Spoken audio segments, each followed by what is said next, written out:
আসসালামু আলাইকুম এভরিওয়ান। কাছের ও দূরের, দেশ ও দেশের বাইরে যে যেখান থেকে আমার ভিডিওটি দেখছেন, অন্তরের গভীর থেকে জানাই আন্তরিক কৃতজ্ঞতা। ভিডিওর শুরুতেই একটি লাইক দিয়ে ভিডিওটি কন্টিনিউ করার অনুরোধ করছি। মায়াভরা সংসারে যারা নতুন এসেছেন, চ্যানেলটি সাবস্ক্রাইব করে দয়া করে আমার পাশে থাকবেন। ইতিমধ্যে যারা এ কাজটি করেছেন তাদের প্রতি রইল আমার অন্তরের অন্তঃস্থল থেকে দোয়া ও অপরন্ত ভালোবাসা।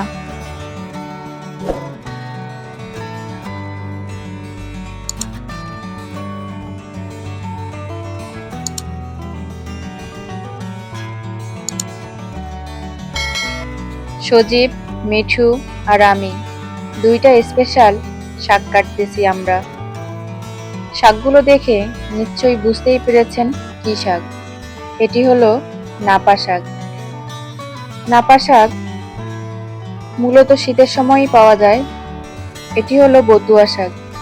এটিও সবসময় পাওয়া যায় না, শুধু শীতের সিজনেই পাওয়া যায়।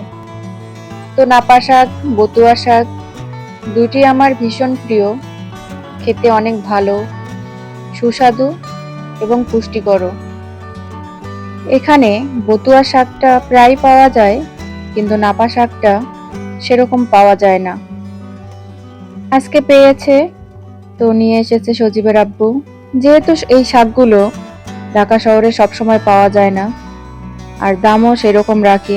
বতুয়া শাকের বর্তমানে দাম খুব কম রাখছে, 10 টাকা করে মোটা, আর নাপা শাকগুলো 20 টাকা করে মোটা। তো আমরা এখন সবাই মিলে শাকগুলো কাটতে বসে গেছি। সজীব আর আমার ছোট ছেলে খুব দুষ্টুমি করতেছিল। আমি একটু রাগ করেছিলাম, পরে ওরা চলে গেছে। দুই ভাই একসাথে হলে ওদের দুষ্টামির শেষ থাকে না। আর এখন তো মিঠুও তাদের সাথে যোগ দিয়েছে। যাই হোক, এই নাপা শাক এবং বতুয়া শাকের কিন্তু অনেক উপকারিতা আছে। খেতে যেমন সুস্বাদু, তেমনি পুষ্টিতে ভরপুর। বতুয়া শাক শরীরের জন্য অনেক উপকারী। রক্ত পরিষ্কার করে, হজম শক্তি বাড়ায়, রোগ প্রতিরোধ ক্ষমতা বাড়াতে সাহায্য করে। আরো অনেক উপকারিতা আছে যেগুলো আমার জানা নেই। আর নাপা শাক, নাপা শাকও কিন্তু শরীরের জন্য অনেক উপকারী। শরীর ঠান্ডা রাখে, পেটের সমস্যা কমায়, ভিটামিন ও মিনারেলে ভরপুর। আরো অনেক উপকারিতা আছে যেগুলো আমার অজানা। এই নাপা শাকটা গ্রামেই বেশি পাওয়া যায়। গ্রামে অনেক শাকই পাওয়া যায় যেগুলো শহরে পাওয়া যায় না। শাকগুলো আমি কেটে নিয়েছি, আর এদের সজীব চলে এসেছে দুষ্টামি করতে। ও এখানেই রান্না শুরু করে দিছে, গ্যাস ছাড়া, তেল মশলা ছাড়াই। আর এই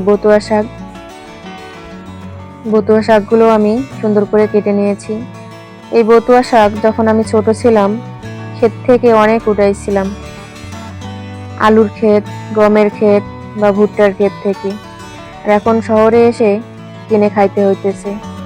এখন অবশ্য গ্রামে ওগুলো পাওয়া যায় না, গ্রামেও কিনেই খাইতে হয়। বছর শেষে বা যুগের শেষে কত কিছু পাল্টে যায়। সময় বদলায়, মানুষ বদলায়, জীবন বদলায়, পরিস্থিতি বদলায়। কিছু স্মৃতি আর কিছু অনুভূতি শুধু স্মৃতি হয়ে থেকে যায়। বতুয়া শাক বা নাপা শাক, কে কোনটা বেশি পছন্দ করেন অবশ্যই কমেন্টে জানাবেন। আর আমার এই যে দুষ্টু মিষ্টি সজীব ছেলে শাক দিয়ে খেলা করতেছে। যে কোনো শাক নিয়ে আসলেই ও এমন করে, শাকগুলো এলোমেলো করে ফেলে। আজকেও এসেছিল, কিন্তু আমি নিষেধ করেছিলাম। পরে মন খারাপ করে খাটের উপর বসেছিল। পরে ওর মন খারাপ দেখে শাক কাটার পর ওকে ডাক দিলাম, ও দৌড়ে চলে এসেছে, এসে শাক দিয়ে খেলতেছে। ও যখন কোনো কিছু নিয়ে খেলা করে বা কোনো কিছু নিয়ে জেদ করে, যতক্ষণ না সেটা খেলা হচ্ছে ততক্ষণ ছাড়বে না। ওর মন খারাপ দেখে শাকগুলো ওকে দিয়েছিলাম খেলতে, কিন্তু কি বলবো, শাকগুলো দিয়ে খেলতে খেলতে শাকের রান্না ও এখানেই করে ফেলছে। ওর কাছ থেকে শাকগুলো আমি নিতেও পারছিলাম না, আর নিষেধ করলেও কান্নাকাটি শুরু করে দিচ্ছিল। ওর ইচ্ছা মতো খেলে তারপর ও এখান থেকে উঠেছে।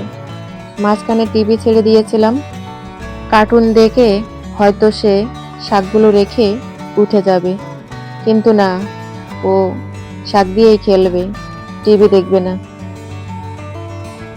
ও যতটাই মিষ্টি ততটাই দুষ্টু। কোনো কিছু নিয়ে জেদ করলে সে আর থামতেই চায় না, বিশেষ করে ওর আব্বু যখন বাসায় থাকে। আজকের ভিডিওটি এ পর্যন্তই। পরবর্তী ভিডিও দেখার আমন্ত্রণ জানিয়ে বিদায় নিচ্ছি। আল্লাহ হাফেজ।